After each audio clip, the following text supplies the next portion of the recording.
Ya puji Tuhan, saudara, kita masuk pagi hari nomor 9 dari seri Tawarikh, saudara. Kita akan melihat bersama pada ayatnya yang ke-17 sampai ayatnya ke-19, saudara. Ayat 17 sampai ayat yang ke-19, sama-sama kita baca 3 ayat ini. 1, 2, 3. Penunggu-penunggu pintu gerbang dari Salum, Akub, Talmon, dan Ahiman dengan saudara-saudara mereka. Salum ialah kepala. Sampai sekarang mereka ada di pintu gerbang raja di sebelah timur. Mereka lah penunggu-penunggu pintu gerbang kekemahan Bani Lewi. Salum bin Kore bin Yasaf bin Korah dan saudara-saudara sekuatnya yang orang-orang Korah mempunyai tugas jabatan sebagai penjaga-penjaga abang pintu kemah, seperti bapak-bapak mereka bertugas di perkemahan Tuhan sebagai penjaga-penjaga pintu masuk. Puji Tuhan, Bapak Saudara. Kita melihat tentang para pelayan-pelayan, orang-orang Lewi yang melayani Allah, dan kita melihat di sini, saudaraku, ada satu suku, ada satu kaum yang ditugaskan hanya menjadi penjaga pintu gerbang bait Allah, ya saudara. Hanya menjadi penjaga gerbang bait Allah. Mereka tidak diberikan kepercayaan lebih, mereka tidak diberikan kepercayaan yang bergengsi, saudaraku, tetapi mereka hanya dipercayakan hanya sebagai penjaga pintu bait Allah, ya, yaitu dikatakan Salum bin Kore bin Abiasaf bin Korah. Mereka hanya ditugaskan, mereka hanya dipercayakan seperti itu. Bahkan dikatakan dari ayat ini, oleh saudara, ya, seperti bapak-bapak mereka. Jadi ternyata tugas ini dari turun temurun, dari keturunan kepada keturunan, oleh saudara, ya. Dan hebatnya yang kita lihat bagaimana mereka konsisten gitu. Mereka komitmen dalam tugas yang Tuhan percayakan sama mereka. Ya. Mereka tetap mengerjakan itu tanpa ada rasa malu, tanpa ada rasa iri, tanpa ada rasa saudara? Ya, tanpa ada rasa yang seperti itu yang seringkali ada sama kita, Bapak Saudara, ya. Kita kadang-kadang dipercayakan pelayanan yang kecil dan kita anggap itu sesuatu yang ya nggak ada artinya. Bahkan kadang ada orang-orang yang menganggap bahwa itu sebuah hinaan gitu, saudara. Ya, saya cuma mau bilang bahwa pelayanan itu bukan tentang besar dan seperti apanya, tapi bagaimana kita menghargai pelayanan itu. Ada amin, saudaranya. Bagaimana kita mengartikan pelayanan itu? Bagaimana kita melihat pelayanan itu? Adakah pelayanan itu jadi sesuatu yang penting buat kita? Karena pelayanan apapun, saudara, yang besar jadi tidak besar lagi, jadi tidak berdampak, jadi tidak ada artinya. Kalau kita melayani dengan hati yang kecil, dengan tanggung jawab yang kecil. Tapi pelayanan yang kecil, tapi ketika dikerjakan dengan tanggung jawab, dengan hati yang besar, maka itu menjadi sesuatu yang indah, saudara. Menjadi berkat buat banyak jemaat dan juga tentunya buat Tuhan disenangkan. Karena yang saya lihat kemudian, Bapak Ibu Saudara, berlakulah satu ayat di tengah-tengah apa yang dikerjakan oleh Bani Korah ini. Apa itu, saudara? Setia dalam perkara yang kecil, maka Tuhan mempercayakan perkara yang besar. Ada amin, saudara. Dan ayat ini masih berlaku sampai kapanpun juga, namanya firman Tuhan. Firman Tuhan bilang begini, langit dan bumi boleh lenyap, tapi setiap firman yang keluar dari mulut Allah tidak akan lalu, tidak akan sia-sia, Bapak Ibu Saudara. Dan itu terjadi juga di tengah-tengah Bani Korah. Kalau saudara melihat Bani Korah yang tugasnya hanya membuka pintu, menutup pintu, menjaga pintu, orang-orang yang nggak boleh masuk, ya saudara, seperti itu. Tapi nanti kalau saudara baca dalam Mazmur 48, saudaraku, ini saudaraku, itu yang saya katakan berlaku firman di mana setia dalam perkara yang kecil, maka kamu akan mempercayakan perkara yang besar. Coba kita lihat Mazmur 48. Nanti pelayanannya jadi berubah, saudara. Ya, pelayanannya berubah. Mazmur 48.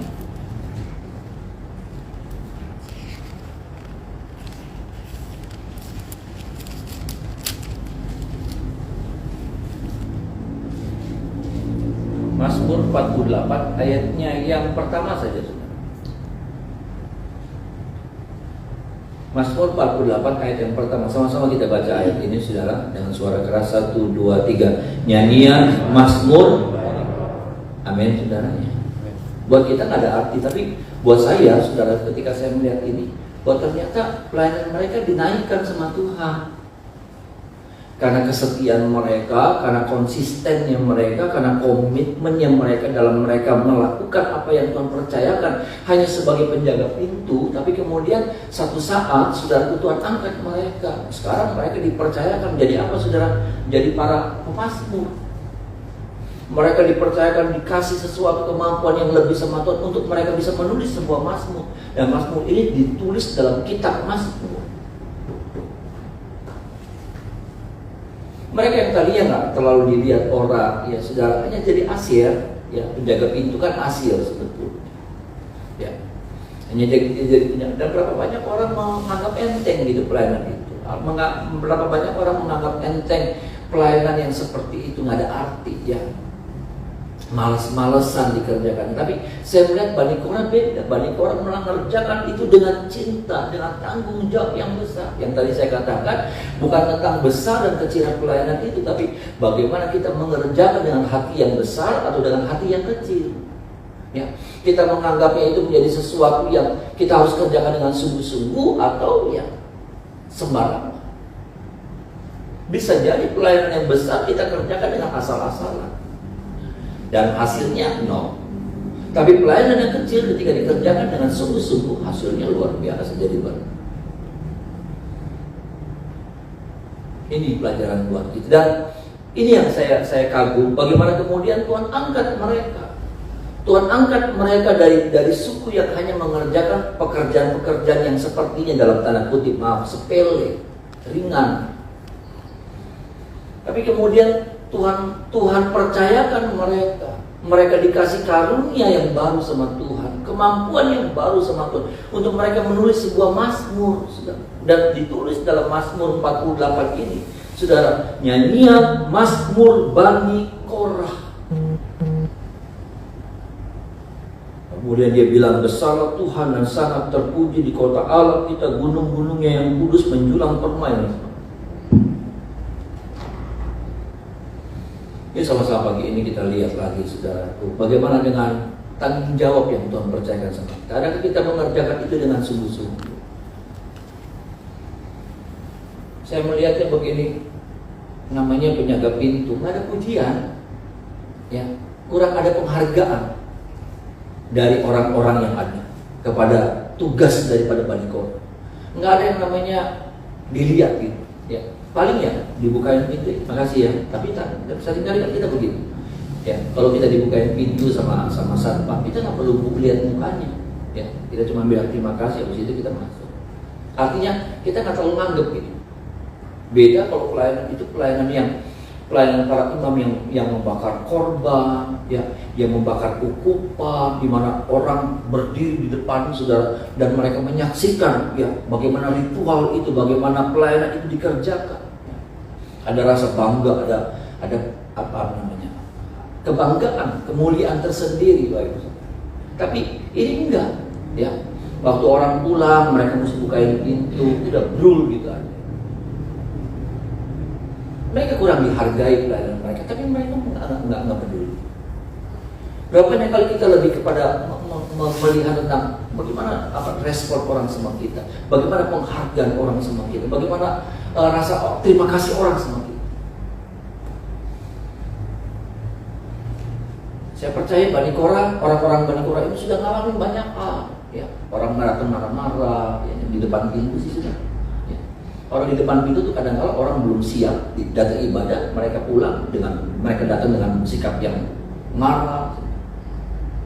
Tapi mereka terus layan, mereka kerjakan pelayanan itu. Ketika mereka harus berhadapan dengan sikap-sikap orang yang berbagai macam, orang yang nggak suka, orang marah, orang ngejek, orang ngehina dan lain sebagainya. Tapi mereka mengerjakan pelayanan itu dengan ini pelajaran buat saya. Mereka tetap konsisten dengan pelayanan. Karena mereka tahu yang mereka kerjakan itu buat Tuhan. Ada amin. Yang mereka kerjakan itu buat Tuhan. Itulah sebabnya mereka konsisten dalam pelayanan. Ayo saudara, dengan apa yang Tuhan percayakan sama Bapak Ibu saudara pelayanan, mari kita belajar konsisten dengan pelayanan. Dan saya percaya pelayanan kita nggak pernah sia-sia, amin saudara. Pelayanan kita nggak pernah sia-sia. Pelayanan kita berdampak, jadi berkat buat jemaat Tuhan, juga berdampak buat hati Tuhan dipermuliakan, disenangkan. Yuk kita perhatikan lagi bagaimana dengan apa yang Tuhan percayakan sama kita. Nggak usah lihat-lihat orang, nggak usah nggak usah cemburu sama pelayanan orang. Karena saya percaya saudaraku, bagian kita ada dan bagian orang lain juga ada. Dulu saudara saya ingat, waktu saya keluar, waktu saya sekolah kitab, saya nggak bisa khotbah. Ada kawan saya yang pandai berkhotbah. Ya. Ada kawan sahabat saya, teman dekat saya, ya, karena kebetulan ini teman dekat saya. Bahkan saudara, dia boleh dibilang yang saya sering kali ceritakan, konkordans perjalanan tuh Mazmur 84, apa isinya? Gitu. Nah, apa? Ya. Ayat 1 apa? Ya apa? Ya. Mazmur 102, ya, apa? Kalau pimpinan sekolah kami berhalangan, dia diundang di Universitas Brawijaya, apa? Dia yang khotbah. Ya, sudah, artinya berkualitas, bermutu, ya sudah. Saya nggak bisa khotbah. Dan ya sudah, ya saya memang nggak bisa khotbah. Pulang dari sekolah kitab, ya saya jadi kayak pengerja. Betul-betul saya menempatkan dia sebagai pengerja. Beresin gereja, sudah ngepel, ya sudah. Ya. Saya ingat ketika orang-orang pada latihan WL, ya, latihan buat hari Minggu, saya ngepel. Saya bisa nyanyi sih saudara, jadi WL saya bisa, tapi jadi pengkhotbah saya nggak bisa. Ya. Saya ngepel, saya bilang. Dan saya belajar mengerjakan apa yang saya bisa. Ya. Dan pengen sih seperti itu, tapi saya nggak mampu. Ya, saudara.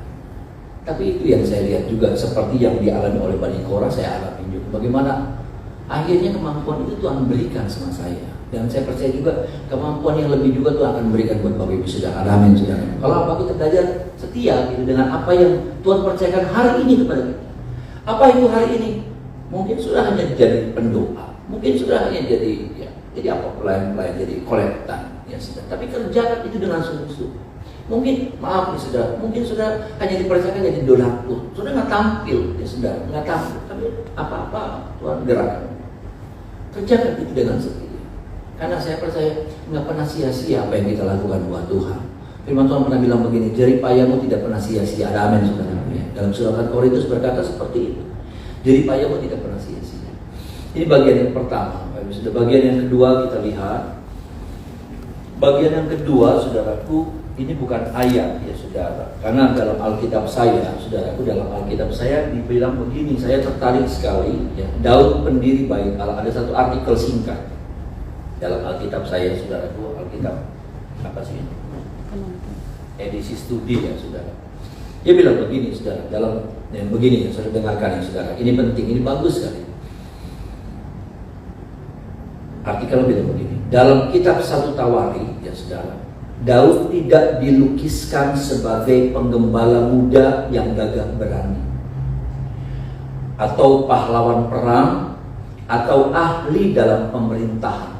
Daud tidak digambarkan seperti itu, sebagai gembala domba yang gagah perkasa, gagah berani, pahlawan perang, atau ahli dalam pemerintahan, saudara. Enggak.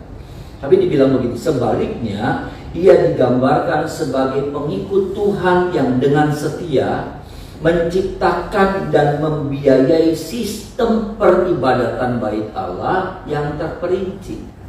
Ia menugaskan penyanyi-penyanyi yang berbakat untuk memimpin upacara peribadatan.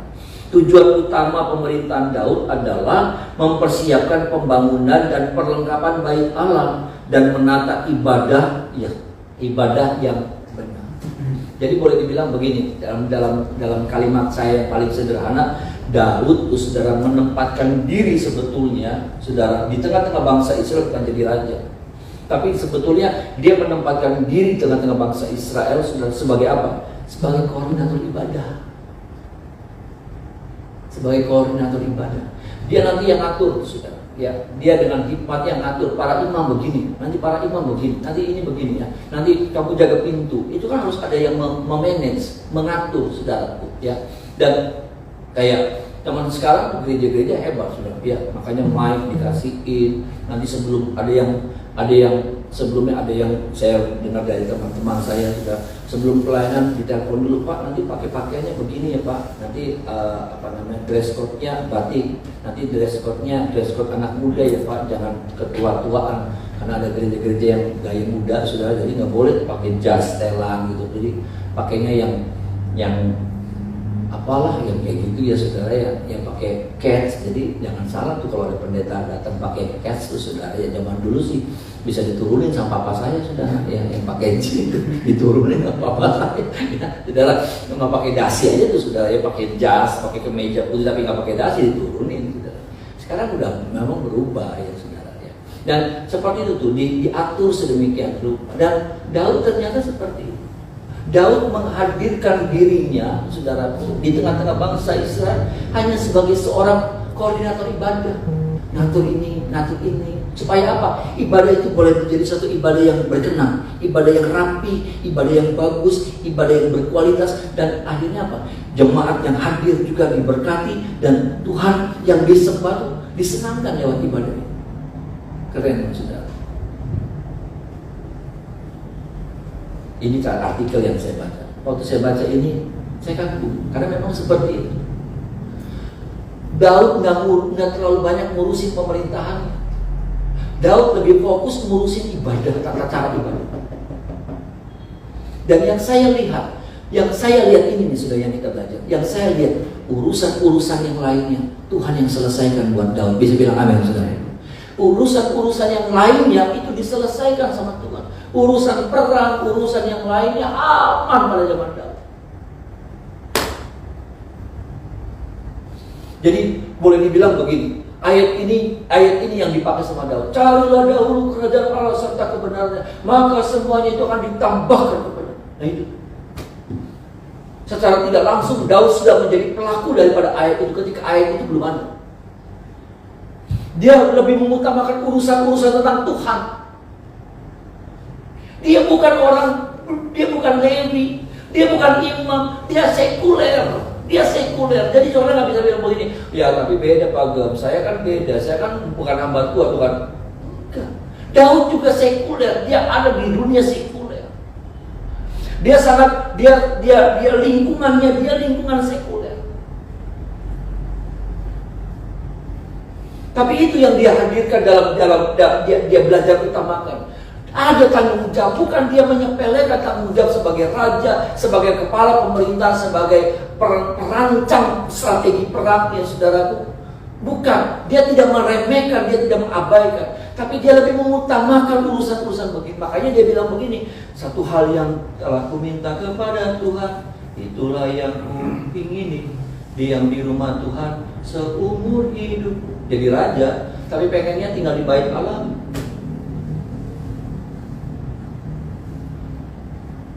Daud pernah tulis satu ayat, 7 kali dalam sehari aku memuji-muji Tuhan ya.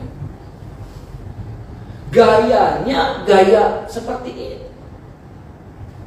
Dia lebih sibuk ngurusin, dia ngamatin yang namanya pelayanan tugas-tugas pelayanan Tuhan. Dia mesti ngatur, dia mesti pastiin ini beres, dia harus pastiin bahwa ini rapi, dia pastiin bahwa orang-orang ini sudah siap masuk dalam pelayanan. Raja.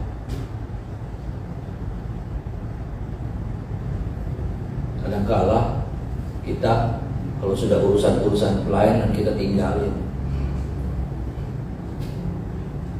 Ini sudah urusan pelayanan kita tinggalin. Kenapa? Rapat, meeting. Kenapa? Ngejok.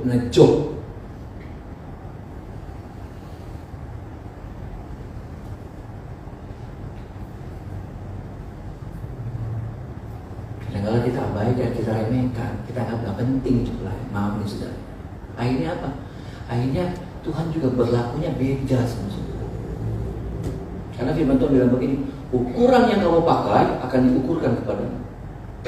Kalau ukuran kita pakai pelayanan itu gampang bisa ditinggalin. Nanti Tuhan juga berlaku yang sama kita.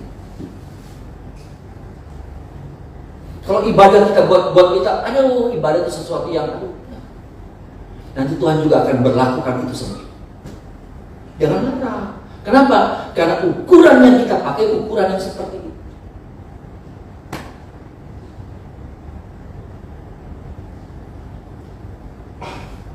Daud enggak. Kita kan lagi belajar sama firman Tuhan ya sudah. Kita lagi belajar sama saya juga lagi dididik, saya juga lagi ditegur sama firman Tuhan. Bagaimana kita belajar dari satu pribadi yang orang sekuler. Daud itu orang sekuler. Dia bukan dari kalangan imam, dia dari lahir dari keluarga Yehuda. Dia bukan kalangan imam, bukan orang Lewi dia. Yang memang tugasnya pelayanan, memang tuh dari gelonjokannya pelayan. Dia bagaimana dia menempatkan diri sebagai seorang pelayan. Jadi raja, tapi dia sibuknya ngurusi ibadah. Jadi koordinator ibadah. Dia ngatur, ini imam yang jaga pintu udah siap belum? Ya, nanti pakaiannya yang begini nih ya. Nanti pakaian begini ya, supaya bagus gitu, rapi, indah di pemandangan, rapi, elegan gitu, nggak semrawut. Semua tertata, karena segala sesuatu yang tertata itu enak, indah. Iya kan sudah, tertata, bagus gitu.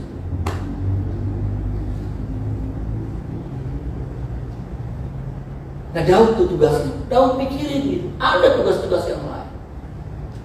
Tapi dia tidak singkirkan tugas pelayanan. Dia nggak bilang begini, tolong ya wakilin ya saya. Dia bisa. Tolong wakilin saya lagi sini. Dia belajar mengutamakan urusan-urusan untuk Tuhan. Keren. Ketika sebagian kita lebih gampang meremehkan urusan-urusan buat Tuhan itu. Ini sudah dipinggir-pinggirin.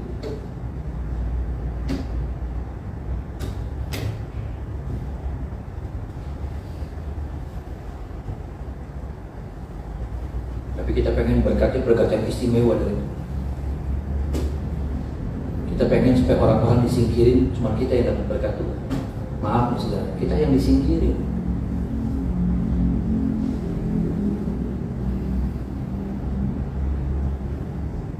Sama-sama kita lagi diajar sama firman Tuhan. Amin saudara, supaya apa? Supaya dalam segala kesibukan, dalam segala apapun saudara, tapi Tuhan tetap utama dalam hidup kita. Ada amin saudara. Saudara sudah belajar pagi seperti ini. Sebelum kau mengerjakan segala sesuatunya, puji Tuhan saudara. Ini pun sudah menjadi sebuah nilai. Bukan begini. Nilai.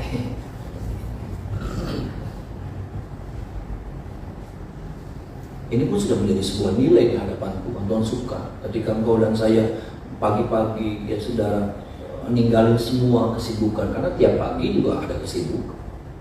Kita sudah datang sama Tuhan, mengutamakan Tuhan. Dan biarlah yang seperti ini jangan hanya sebagai rutinitas, tapi ini menjadi sebuah kebutuhan. Ada amin saudara. Sebuah kebutuhan. Sudah cari Tuhan, sudah dapatkan Tuhan dulu. Pastikan bahwa engkau sudah menghadirkan Tuhan dalam hidupmu pagi ini, di hari ini. Dan belajar untuk hal-hal yang lain. Ada seorang hamba Tuhan, saudara, ya, pernah kita undang di sini. Pernah saya undang beberapa kali di sini. Ya, seorang pengusaha. Nanti di Natal juga dia akan bicara, saudara. Pengusaha drone, ya, pengusaha drone. Bagaimana dia belajar menunjukkan cintanya sama itu yang buat saya kagumnya. Ya, dia pengusaha besar. Kalau dia lagi ada rapat nih saudara, ya, dia lagi ada rapat di London, ya, karena ada rapat mendadak, dan dia sudah dijadwalkan diundang di satu gereja, ya, saudara, di hari Minggu. Itu bisa hari apa aja dia pulang dulu. Dia pulang dulu ke Indonesia, pelayanan, nanti malam berangkat lagi ke London. Gimana Tuhan gak jatuh cinta sama yang kayak gitu?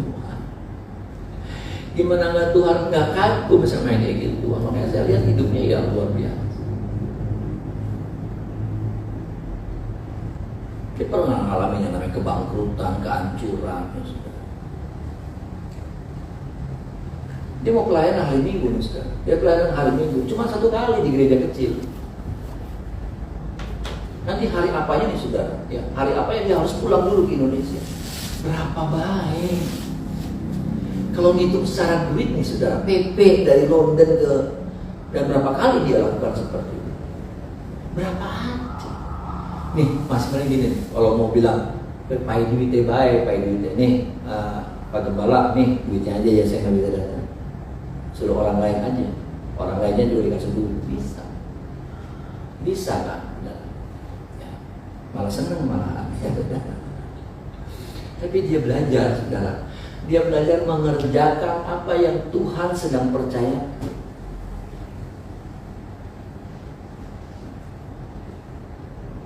Makanya diberkati luar biasa.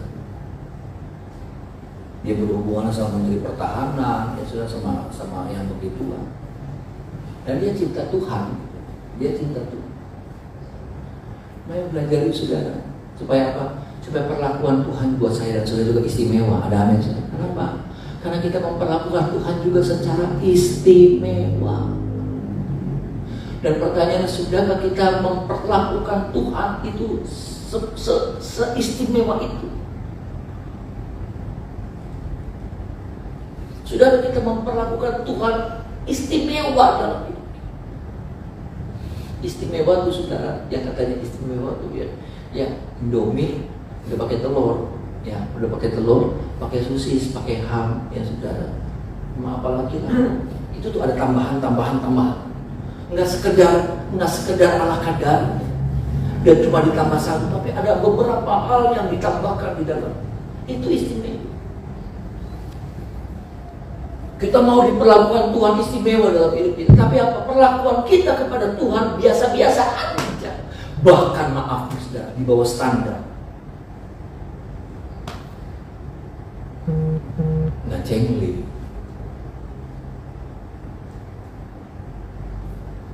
Nggak bisa. Maaf nih saudara, kalau teman-teman saya kalau kita lagi kumpul ya saudara. Tadi saya masih pulang nih. Besok ada 2 pagi. Ya, saya udah ninggalin 2 pagi berapa hari. Nanti lagi. Enggak, saya masih pulang. Saya belajar. Ya ada sih sudah, ya saya ninggal. Tapi saya belajar untuk tetap.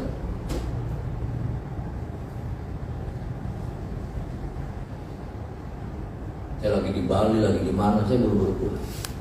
Eman-eman. Dan saya merasa, ya hidup saya dipelihara dengan cara Tuhan yang luar biasa dalam hidup saya.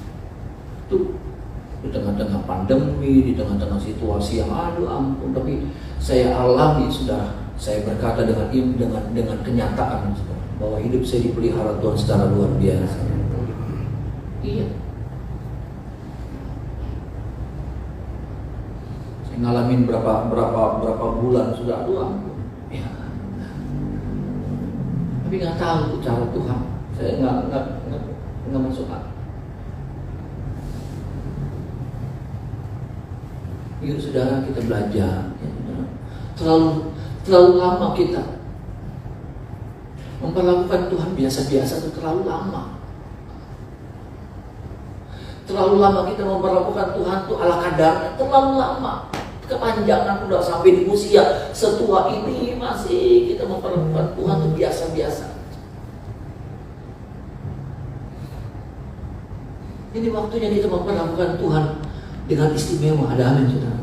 Kita mengutamakan Tuhan, kita menspesialkan Tuhan.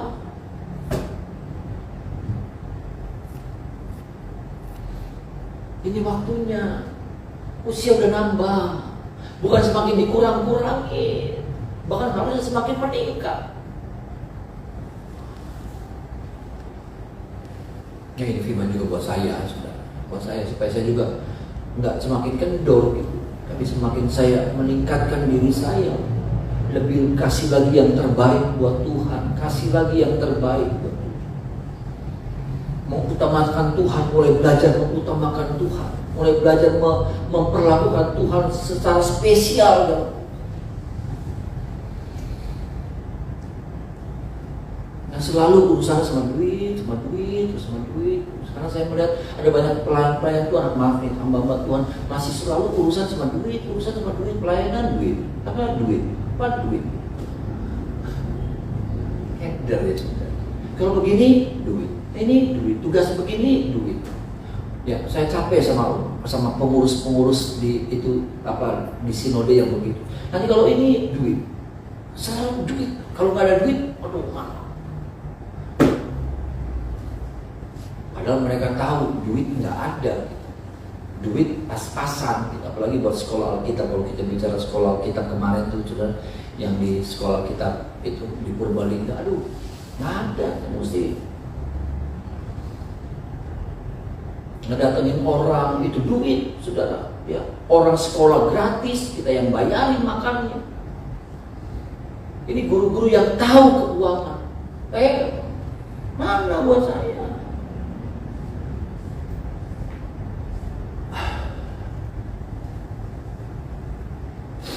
Ya nggak apa-apa sih saudara, ya.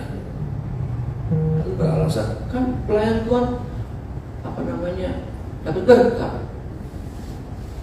dipelihara, diberkati oleh pemberitaan firman. Iya, ada saatnya kita dapat, tapi ada saatnya juga kita nggak dapat.